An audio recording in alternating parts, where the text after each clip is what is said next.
Former police officers who leaked claims computer owned by Damian Green had thousands of porn images are entering dangerous territory, warns ex-chief constable. The former police officers who leaked claims that a computer owned by Damian Green contained thousands of porn images have been accused of straying into dangerous territory.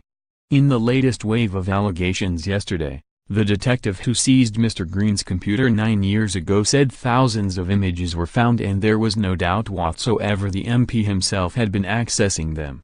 But Sir Peter Fahy, the former chief constable of Greater Manchester Police, warned that police should stay out of politics amid a growing row over the alleged discovery. He told the BBC's Today programme, "It is very dangerous territory for a police officer to be making judgments about whether a politician is lying or not. That should only happen in a criminal investigation, and even then ultimately it is for a court to decide. Police should also be extremely careful about making judgments about other people's morality when it is not a matter of crime. It is something really central to our democracy that the police are not involved in politics." The Chief Inspector of Constabulary Sir Thomas Windsor said police had an enduring duty of confidentiality, even after they had left the service. In a statement, he said if a serving officer had breached that duty they would face disciplinary action potentially leading to dismissal and, in certain circumstances, criminal charges. Sir Thomas said, "The special powers which citizens confer on police officers are inseparable from the obligations of special trust placed in police officers to enable them to do their duty. That trust requires every police officer to respect and keep confidential information which they obtain in the course of their duties and which is irrelevant to their inquiries and discloses no criminal conduct. The obligation of confidentiality, and the duty not to break trust, is an enduring one. It does not end when a police officer retires." The raid on Mr. Green 9 years ago was highly controversial at the time, as the then shadow immigration minister had been embarrassing the police with a series of leaks.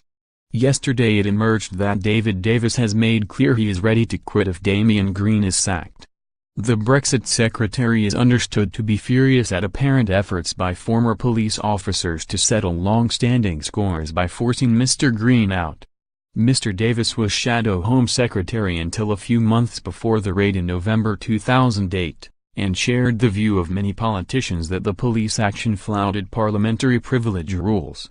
A source close to Mr. Davis said yesterday, "It is right that allegations of misconduct towards individuals are properly investigated, but police officers have a duty of confidentiality which should be upheld."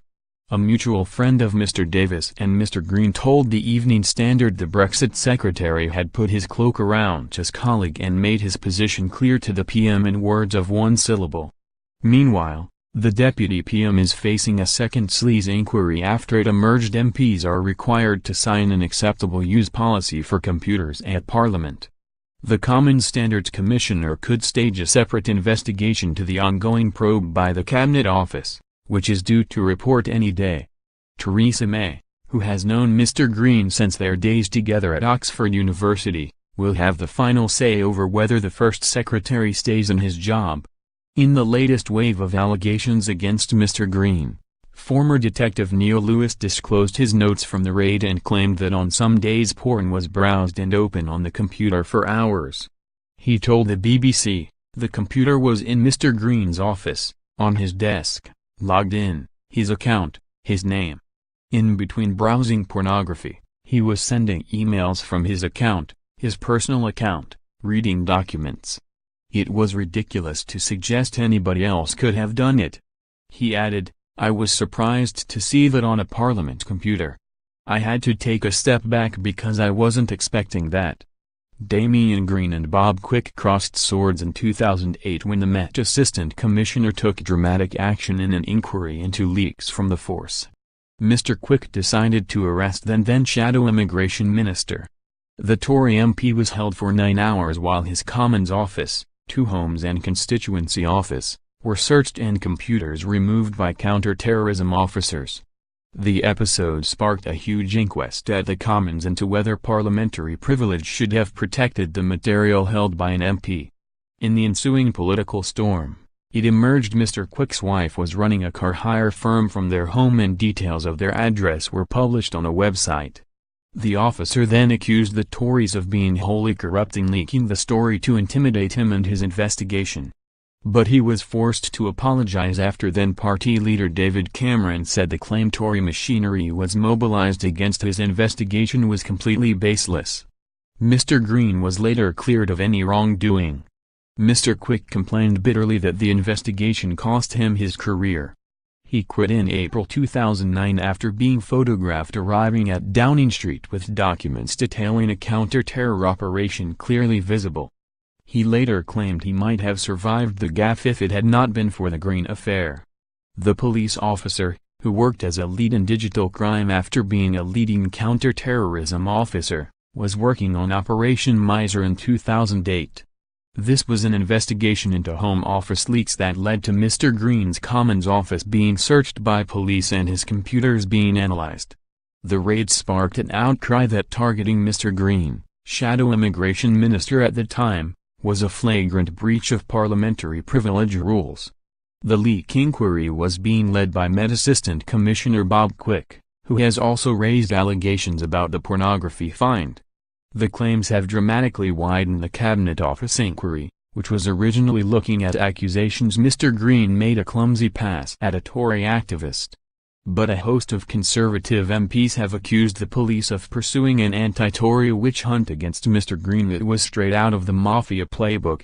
Tory MP Crispin Blunt suggested that as a shadow minister, Mr. Green would have been too busy to look at porn online while at work. He said, "The account that Neil Lewis has given of the use of the computer, based simply on his notebooks from some time ago, on his own account doesn't bear the slightest relation to the kind of life a member of Parliament leads.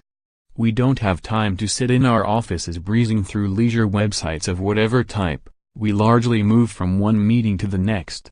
Former Cabinet Minister Andrew Mitchell, an ally of Mr. Green, said the hounding of Mr. Green over information which everyone is clear was entirely legal and which he has emphatically denied either downloading or viewing is completely wrong. Now, 9 years later, after a pretty contentious raid of a senior politician's office, entirely legal information is leaked to blacken the name of a serving cabinet minister, and I think that is wrong, the Sutton Coldfield MP told the BBC. I think it is highly questionable whether a retired police officer should misuse this sort of material in this way, and I think the police need to explain why there was any record kept of entirely legal activity. He says he's doing it to back up his friend Bob Quick. And I don't think that it is proper for retired police officers to behave in this way. I don't think it's giving Mr. Green natural justice, and I think it is wrong. Mr. Mitchell said Mr. Green should certainly not consider standing down. Accosted by reporters as he left his constituency HQ in Ashford yesterday, Mr. Green again flatly denied viewing any pornography on his office computer. "I have said I am not commenting any further while the investigation is going on," he said. "I have maintained all along, I still maintain, it is the truth, that I didn't download or look at pornography on my computer. But obviously while the investigation is going on I can't say any more than that." Friends of the First Secretary told Mail Online he is gobsmacked by the allegations and suggested some elements in the police had a grudge against him for exposing issues while the Tories were in opposition. He's deeply concerned that a former police officer is putting outlandish smears on the record, one said. A Met Police spokesman said confidential information should not be made public. The appropriate course of action is to cooperate privately with the Cabinet Office inquiry as the Metropolitan Police done, the spokesman said. As is routine, for cases of this nature, the circumstances of information being made public will be looked at by the Department for Professional Standards. Separately, former aides questioned whether he would have been able to spend hours browsing porn in a small Commons office without being noticed. Mr. Green was arrested by Scotland Yard in November 2008 in a probe led by Assistant Commissioner Bob Quick into leaks from Home Secretary Jackie Smith's office. His home and his offices in Kent and in the Palace of Westminster were searched, provoking outrage among MPs. And it was former officer Mr. Quick who went public with his claims last month that pornography was found on the computer, prompting Mr. Green to brand him tainted and untrustworthy. In April 2009, Director of Public Prosecutions Sir Keir Starmer, now a Labour frontbencher, said Mr. Green and a junior civil servant, Christopher Galley, would not face prosecutions. Sir Keir said the damage to the Home Office was not excessive and the material was of legitimate public interest. In October 2009 the investigation was criticised in a Scotland Yard review led by former Chief Constable Sir Ian Johnstone, while a separate probe by Her Majesty's Chief Inspector of the Constabulary suggested senior officers allowed the inquiry to go too far. During the controversy, then Commons Speaker Michael Martin faced criticism for allowing police into the Palace of Westminster to search Mr. Green's office, but insisted officers did not have a search warrant nor his permission. The Met said it had authority in the form of written consent from then Sergeant-at-Arms Jill Pay, who was in charge of security. But Mr. Martin pledged police would never again be allowed access to an MP's office or parliamentary papers without a warrant and the personal approval of the Speaker. Mr. Quick defended his actions in April 2010 in a BBC interview. What we didn't know is whether more serious offences had been committed. All we really knew was that someone or maybe more than one person was prepared to steal documents from the Home Secretary's private office safe and intercept her letters to the Prime Minister. So for these reasons we saw it as pretty serious. He added, I think this point got lost in the furor about violating the sanctity of Parliament. In that noise it was very difficult to convey the facts.